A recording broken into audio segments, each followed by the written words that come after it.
વડોદરા ગેરકાયદે ચાલતા રેતી ખનનનું લાઈવ પ્રસારણ કરી પરત જતા બંનેને પત્રકારોને 20-25 લોકોના ટોળાને માર માર્યો. રેતી ખનનનું ફરીથી શૂટિંગ કરવા આવ્યા છે તો જાનથી મારી નાખીશું તેવી ધમકી, ઈજાગ્રસ્તોને ગોત્રી હોસ્પિટલમાં ખસેડાયા. કોટણા ગામ પાસે મહીસાગર નદીના પટમાં ગેરકાયદે ખનીજ માફિયા દ્વારા કરાઈ રહ્યું છે.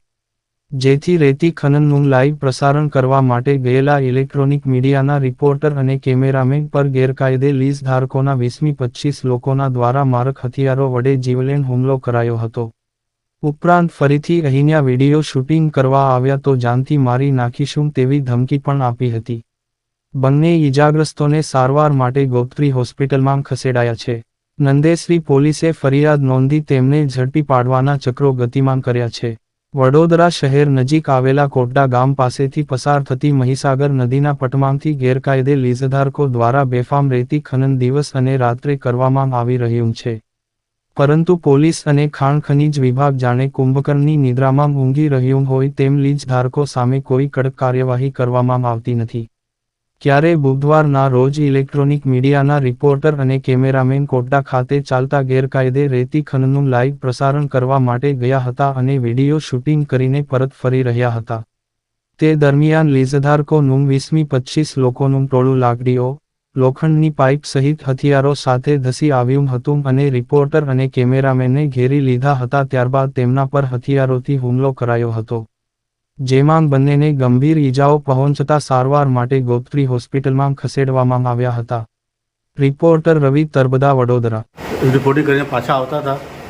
અમે લાઈવ ટેલિકાસ્ટ કરતા હતા, જે ખાણ ખનીજ દ્વારા પરિપત્ર બહાર પાડવામાં આવ્યો હતો કે 10/6 તમામ લીઝ બંધ કરવામાં આવે, જેને લઈને અમે લાઈવ રિપોર્ટિંગ કરતા હતા. ત્યારબાદ અમે લાઈવ બંધ કરીને બહાર નીકળતા હતા ત્યારે લીઝ ધારકો અને એમના માણસો આશરે 20-25 લોકોએ મને અને મારા કેમેરામેનને લાકડી વડે માર્યા તથા મોબાઈલ તોડી નાખ્યા, બધું ડિલીટ કરાવડાવ્યું. અને જો હવે ફરીથી તમે લાઈવ કરવા આવશો તો અમે અહીંયા તમને લોકોને જીવતા નહીં જવા દઈએ તેવી ધમકીઓ મારી અને કેસ કરવો હોય તો કરી દેજો.